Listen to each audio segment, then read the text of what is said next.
ফটিক আর সরলা নারায়ণপুর গ্রামে বাস করে। ফটিক গ্রামে গ্রামে মানুষের ঘর বাড়ি রং করে বেড়ায়। সরলা সারা দিন বাড়ির সব কাজ করে আর অবসর সময়ে বসে বসে মাটির হাঁড়ি পাতিল বানায়। ফটিক সেগুলো সুন্দর করে রং করে বাজারে বিক্রি করে। ওগো, বৃষ্টির ভাব তো ভালো লাগছে না। সেই কখন থেকে শুরু হয়েছে, এক নাগাড়ে বৃষ্টি পড়েই চলেছে। তার সাথে আবার এই ঝোড়ো হাওয়া, আর কি জোরে জোরে ডাক মারতেছে। হ্যাঁ গো গিন্নি, মনে হচ্ছে যেন আকাশ ভেঙে বৃষ্টি পড়তে শুরু করেছে। জানো তো, আমার না বৃষ্টি দেখলে খুব ভয় করে। এখনো মনে পড়ে যায় সেদিনের কথা, সেই ভয়ানক রাতের কথা। এখনো মনে পড়লে আমার বুক ভয়ে কেঁপে ওঠে। প্রকৃতি মাঝে মাঝে এত নিষ্ঠুর হয়ে ওঠে, তখন আমাদের কারোর কিছুই করবার থাকে না। চলো গিন্নি, ঘরের ভেতরে যাই। মেঘের ডাক পড়বার তো ভাব ভালো না, কে জানে কখন কোথায় গিয়ে পড়ে।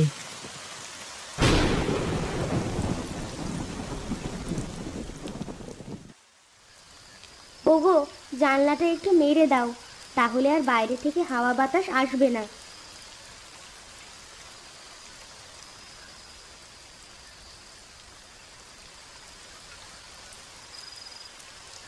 কই গো, জানালা দিয়ে চলে এসো। ওখানে দাঁড়িয়ে আবার কি করো?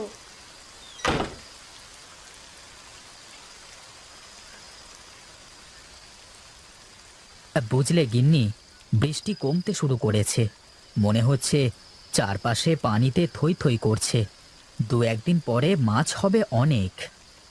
তোমার তো আবার খুব মাছের নেশা।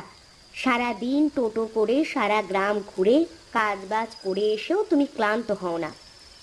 আরে শোনো, মাছ ধরা হলো একটা নেশা। মানুষ কাঁচা টাকা, কাঁচা নারী আর কাঁচা মাছের লোভ সামলাতে পারে না, বুঝলে? তা তোমারও কি তিনটে জিনিসেরই নেশা আছে নাকি?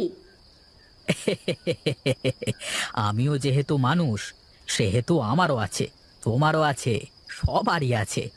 আমার সেই থুরকুচটা কোথায় রেখেছিলে তুমি?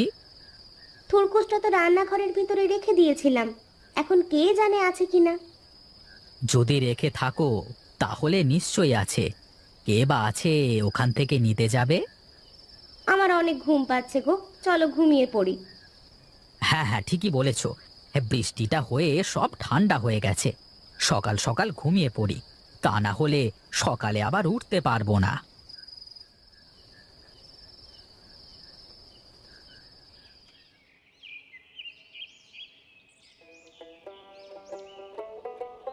বাহ, এই এক রাতের বৃষ্টিতেই মাঠ ঘাট সব একদম ভরে গেল।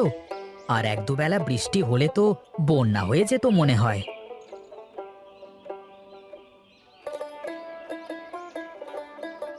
কি রে ফটিক, এখানে একলা একা দাঁড়িয়ে কি করিস? আমি কি করি সেটা জেনে তোর কাম কি? তুই কোথায় যাচ্ছিস তাই বল দেখি। সাবাস, আমি কোথায় যাচ্ছি না যাচ্ছি সেটা জেনে তুই কি করবি?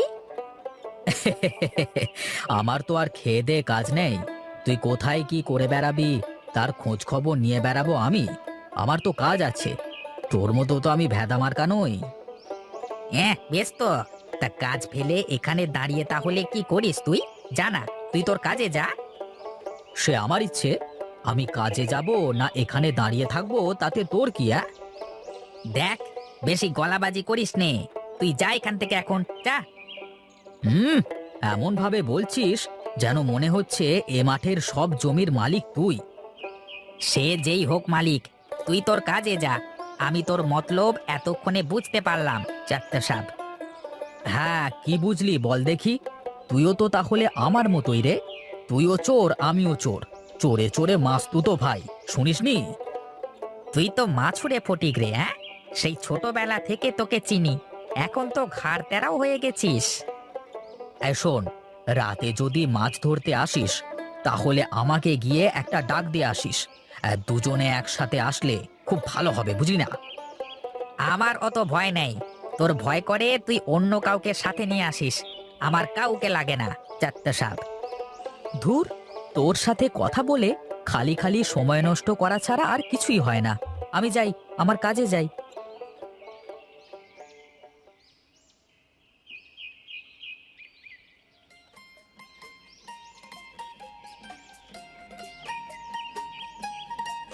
বাহ, বেশ সুন্দর দেখা যাচ্ছে তো। তোমাকে কত আগে বলেছি বলো তো যে দেওয়ালটা রং করো রং করো, তুমি তো আমার কোনো কথাই কানে নিতে না। এখন দেখো দেখো। আরে থামো তো, বললেই হয় নাকি? কাজ করাতে টাকা লাগে না? এমনিতে কেউ কাজ করে দেয় নাকি? তা এতদিন টাকা পয়সা ছিল না, তাই কাজ করায়নি। এখন হয়েছে তাই করাচ্ছি। সে যাই হোক, বলো তো এবার দেওয়ালটা দেখতে কত সুন্দর লাগতেছে না? দূর থেকে দেখে মনে হবে নতুন বাড়ি বোধ হয়। হ্যাঁ, সবাই চেনে যে এটা প্রকাশের বাড়ি। নম্বর করলেও যা, না করলেও তাই। তোমার সাথে কথা বলে পারা যাবে না, থাকো তুমি, আমি গেলাম।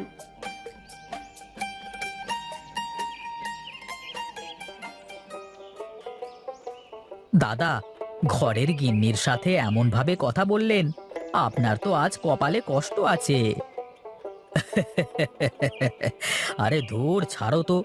মেয়ে মানুষকে সবসময় হাতের মুঠোয় রাখতে হয়, মাথায় ওঠালেই বিপদ।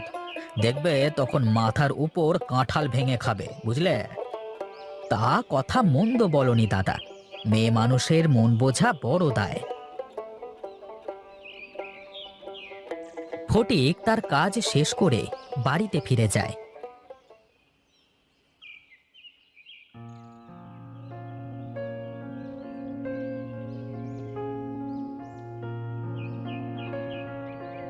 বাড়িতে ফিরে ফটিক খাওয়া দাওয়া করে বিছানায় গিয়ে বিশ্রাম করতে থাকে।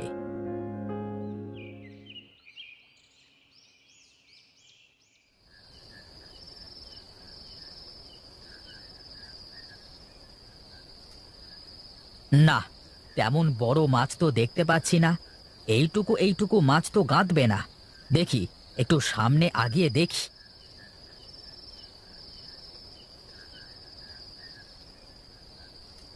এই তো পেয়েছি।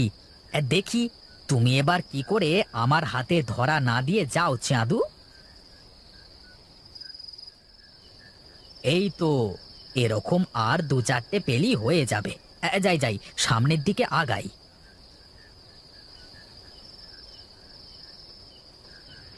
কি রে, কি হয়েছে? তুই এমন হাঁপাচ্ছিস কেন রে? ওরে ওরে, আর বলিস নে রে। ওদিকে তেঁতুল তলার দিকে একটা বড় শৈল মাছ দেখে মারতে যাই, ফুরকুচ মারি কিন্তু গাঁথে না। এ, আস্তে আস্তে আমাকে সেই বড় কেনালের ত্রিমোহিনীতে নিয়ে গেছে। পরে আমি ঠিক পেয়ে দৌড়ে কোনো রকমে চলে এসেছি। ওরে বাবা, হ্যাঁ। তোকে না বলেছিলাম যে আসবার সময় আমাকে ডেকে আনবি? তা তো আনলি না। ভাগ্য ভালো বেঁচে গেছিস। আজ আর তাহলে মাছ ধরবো না রে। চল চল, দুজনেই বাড়ি ফিরে যাই। হ্যাঁ হ্যাঁ, তাই চলো। কাল একবার সাধু বাবার কাছ থেকে ঘুরে এসে দুজনে একসাথে মাছ ধরতে আসবো।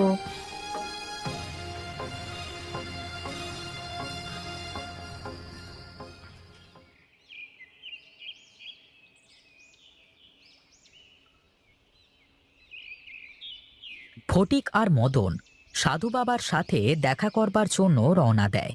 একটা বড় জঙ্গলের ভেতরে রাস্তা দিয়ে তারা হাঁটতে থাকে।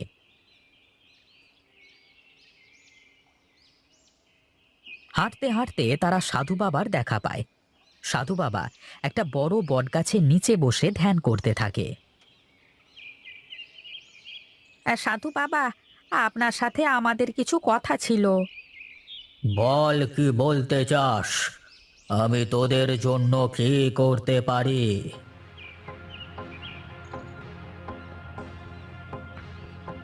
এ তো খুবই ভয়ানক কথা। রাতে মাছ ধরবার নেশা ছেড়ে দে যদি বাঁচতে চাস। কিন্তু বাবা, এর থেকে কি বাঁচার কোনো উপায় নেই? সব সমস্যারই সমাধান আছে রে বাবা, কিন্তু তার জন্য সাহস রাখতে হয়। আপনি আপনি আমাদের একটা উপায় দেন বাবা, যাতে করে ওই দুষ্ট আত্মা আমাদের কোনো ক্ষতি করতে না পারে। শোন রে বাবা, যার যার জায়গা, তার তার শক্তি বেশি থাকে। পানিতে যেমন কুমির, ডাঙায় যেমন বাঘ, আর গাছে তেমন বানর। তাই তো ওখানে কিছু করবার মতো শক্তি আমাদের কারোর নেই। কোনো উপায় কি নেই সাধু বাবা?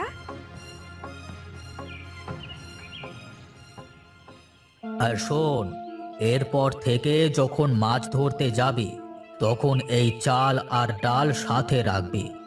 যখনই তোর সন্দেহ হবে, তখনই পানিতে এক মুঠো চাল আর ডাল একসাথে ফেলে দিলে ও তোর পেছু ছেড়ে দেবে।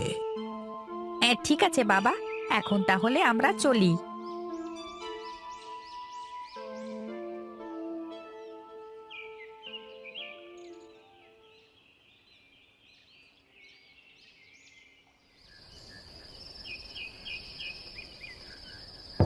কই রে ফটিক, বের হ। যাবি নে মাছ ধরতে? বের হ তাড়াতাড়ি। গিন্নি, ওই যে মদন ডাকে আমাকে। তুমি ঘুমাও, হ্যাঁ, আমি যাই।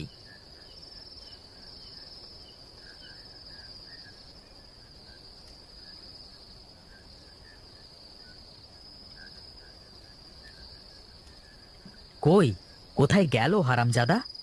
যাই যাই, দেখি তো, আগিয়ে গিয়ে দেখি আমি।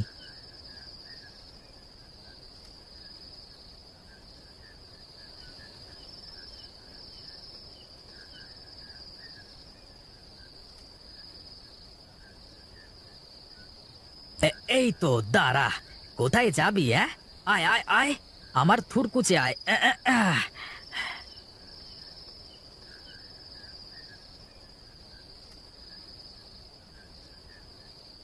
ফটিক মাছ ধরতে থাকে।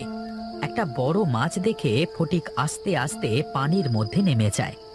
ফটিকের মারা মাছগুলোকে যেন মচমচ করে কে চিবিয়ে খেতে থাকে।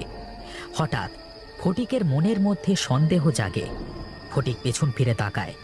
ফটিক দেখে তার মারা মাছগুলোকে কেউ শূন্যে তুলে খেতে শুরু করেছে। ফটিক বুঝতে পেরে এক মুঠো চাল আর ডাল পানিতে ফেলে দিয়ে হাঁটতে হাঁটতে ওপরে উঠে এসে দাঁড়ায়। না, ওরে বাবা, একটুর জন্য বেঁচে গেলাম। এখনই এখনই তাড়াতাড়ি বাড়িতে ফিরতে হবে।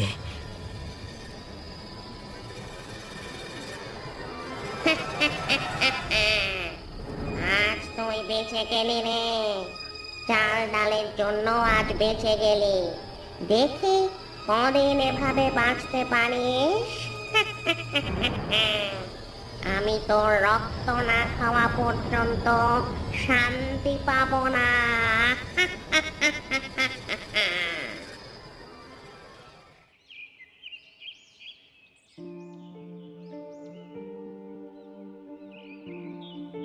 বৌদি, কিভাবে কি হলো? রাতে আপনার ডাক শুনে বাইরে বের হয়ে গেল, তারপর ফিরে সেই এমন জ্বর। কই, আমি তো কাল রাতে আসিনি। আমার আসবার কথা ছিল, কিন্তু একটু ভগ্নিপতির বাড়িতে যাওয়ার কারণে আমি আসতে পারিনি তো। কি বলেন দাদা? তাহলে তো বড় বাঁচা বেঁচে গেছি আমরা। না জানি কি হয়েছে ওনার সাথে। হ্যাঁ, আপনি কোনো চিন্তা করবেন না বৌদি, সব ঠিক হয়ে যাবে। এই ফুল দিয়ে কি হবে দাদা?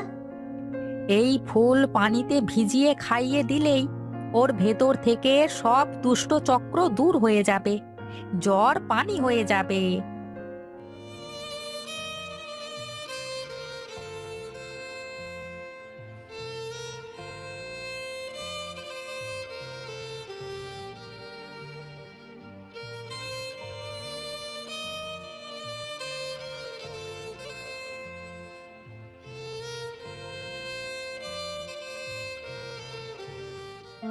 একটুর জন্য একটুর জন্য বেঁচে গেছি রে মদন।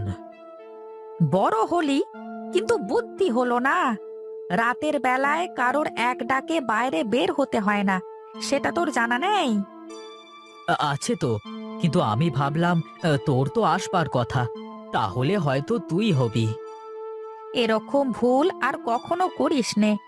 আর শোন, সাধু বাবার ওই চাল আর ডাল সাবধানে রাখিস, অনেক বিপদে উদ্ধার হতে পারবি।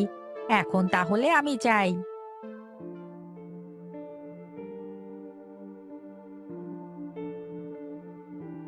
আমি আর জীবনে রাত্রে মাছ ধরতে যাব না গো। যাক, তাহলে তোমার 3টে নেশার একটা নেশা তো গেল, কাঁচা মাছের নেশা।